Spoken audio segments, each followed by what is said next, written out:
lemon blueberry sweet rolls from scratch. These are awesome. Let's see what's cooking. It's time for Yo-Yo Max 12. Hello everyone, starting off with 2/3 of a cup of milk that you're going to warm up in the microwave for about 45 seconds until it's fairly hot to the touch, but not boiling. To this, add 1 envelope, about 2 1/4 teaspoons of active instant dry yeast, a 1/2 teaspoon of sugar, and just stir that together. If the yeast doesn't dissolve, that's okay. If you have little clumps in there, that's all right. Just set it aside and let it proof for about 5 minutes. In a large mixing bowl, place 1/3 of a cup of sugar, 3 tablespoons of butter softened, 2 tablespoons of lemon juice, a teaspoon of lemon zest, 1/2 teaspoon of salt, 1 egg, and I blended that together, and then I added in the milk and yeast mixture that had been sitting, proofing for about 5 minutes. Once that's blended, you'll gradually add in 3 to 3 1/4 cups of all-purpose flour. I started off with the paddle attachment and then changed to the dough hook. If you're not using a stand mixer, just blend the flour in with a spoon, and then when it gets too hard to spoon, you're going to put it onto the countertop and knead it. With the stand mixer and the dough hook, once the dough starts to clump together and make a ball in the center of the bowl, then you can grease up the same bowl, don't clean another one. Put the dough in there, add some plastic wrap on top, and put it in a warm place to rise until doubled. It'll take an hour or two depending how warm your kitchen is. I put mine in my oven with just the oven light on. I turn the oven on for about 5 seconds and then turn the oven off, and it makes a nice warm place for it. Now while you're waiting, make it the filling. 1/2 cup of granulated sugar, 2 teaspoons of lemon zest, 2 tablespoons of all-purpose flour, 4 tablespoons of butter that's been softened. Now I put mine in the microwave because it was too hard and it melted a little bit, but that's okay. And a 1/4 teaspoon of salt. Now you're just going to blend that together. It'll make kind of like a paste, and set that aside. Now for your glaze, you can make this while you're waiting as well. That's 2 tablespoons of butter melted, 2 ounces of cream cheese that's very soft, and a pinch of salt. And you're going to stir that around until it's fairly smooth. It may not get completely smooth. I used a whisk for this. Then you're going to add in 1 1/2 cups of powdered sugar, and you stir that in, and then about 3 to 4 teaspoons of fresh lemon juice.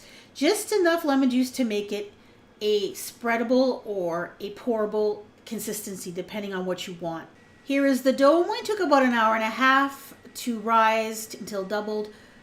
Plunk it on your countertop and just use your hands to spread it out to a rectangle that's about 10 by 14 inches in size.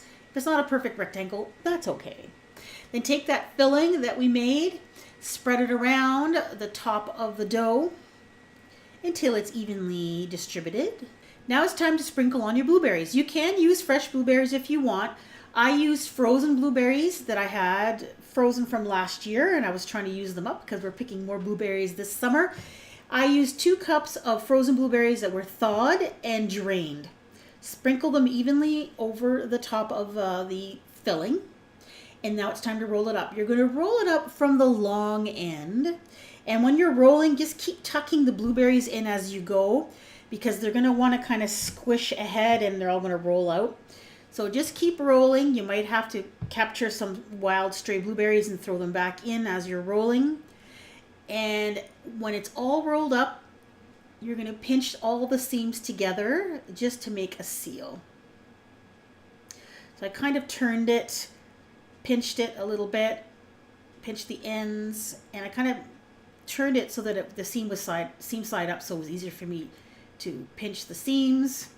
And I captured that last little blueberry, tucked them in there, and then pinched the ends. Now you need to slice this into 12 portions and put it in a greased 9 by 13 inch pan.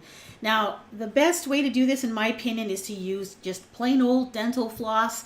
You're going to take your dental floss, wiggle it underneath the dough roll, bring the ends up, cross them over, and pull, and it'll slice your dough beautifully. Now I'm going to mention here, you probably should use unflavored dental floss because some of them come in mint, but you know what? I used mint dental floss when I did this, and you can't taste the mint in the blueberry rolls when you're done, so it really doesn't matter.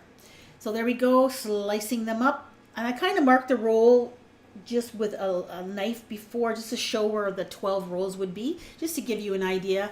I put them in my baking dish, covered them with plastic wrap, and you're going to let them sit and rise in a warm place until they, not until they double, until they get about half the size more than what they are. 50% larger. There we go. That's what I want to say. There they are. You can see there's a lot less space in between them. And you're going to put this in a 350-degree oven about 23 to 28 minutes until they're golden brown. Keep an eye on them. When they come out of the oven, let them cool a little bit, and then you're going to either pour or spread the glaze on top of them. And if you serve these when they are warm, they are at their best, and they are heavenly. These are really, really good. Now, a couple of options here. After you slice the rolls and put them in the pan, and before you let them rise, you can put those in the freezer at that point. Take them out, let them defrost, let them rise by about 50%, and then bake them. Or if you want, you can prepare these the night before, slice them, put them in the pan, cover them, and let them sit in the fridge overnight. Next morning, take them out, let them warm up, let them get about 50% bigger, and then bake them, and you'll have a great brunch or breakfast recipe. This apple cinnamon bun twist recipe that you see on your screen right now is one that I've been making for at least 30 years, a long time, and it's my go-to cinnamon bun recipe. It has chunks of apple in it, and they are sticky and delicious. And I usually make a double batch because my family loves them so much. Check them out. Thanks for watching. Bye-bye.